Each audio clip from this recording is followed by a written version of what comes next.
وہ پوچھتے 5 فروری میں ٹی وی پھر ایک پروگرام آیا تھا جب لوگ آؤٹ آف باڈی ایکسپیرینس کے بارے میں بات کر رہے تھے، تو وہ بھی بیان کر رہے تھے کہ وہ ایک ٹنل کے ذریعے جا رہے تھے اور اندھیرا میں تھا ادھر، پھر روشنی اینڈ پہ تھے اور وہاں ان کے فوت ہو گئے ہوئے رشتہ دار کھڑے تھے اور ان کے جسم جو تھے وہ روشنی تھے اور وہ ان سے ملتے تھے. تو اس کا کیا مطلب ہے؟ سپرسٹیشن ہے، سچی بات نہیں ہے. آؤٹ آف باڈی ایکسپیرئنس کے بہت سے واقعات ہیں جو سائنٹیفکلی ثابت ہیں، میں نے کتابیں پڑھی ہیں وہ، لیکن یہ جو ہے نا فوت شدہ رشتہ دار ملنا اور یہ سب فرضی قصے ہیں.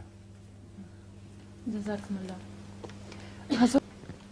وہ بچی کس کی ہے؟ وہ بھی اچھی شکل کی ہے. تمہاری بیٹی ہے؟ اچھا، پہلی دفعہ دیکھا ہے اس کو. اچھی شکل ہے اس کی بھی. حضور لطیفہ، ہاں، ایک دوست دوسرے دوست سے کہتا ہے کہ ٹیلی ویژن اور وائلنس میں تعلق ہے، تو دوسرا دوست کہتا ہے کہ وہ کیسے تم نے سوچ لیا؟ تو پہلا کہتا ہے کہ جب میں نے ٹیچر کو بتایا کہ میں نے ہوم ورک نہیں کیا تو میری پٹائی ہو گئی. میری پٹائی ٹیچر نے کی. وہ ایک دوست دوسروں کو کہتا ہے جی، تو وہ کہتا ہے کہ جب میں ٹیچر کے پاس گیا تھا اور اس کو بتایا تھا میں نے ہوم ورک نہیں کیا، میں ٹی وی دیکھ رہا تھا، تو ٹیچر نے خوب میری پتائی کیا.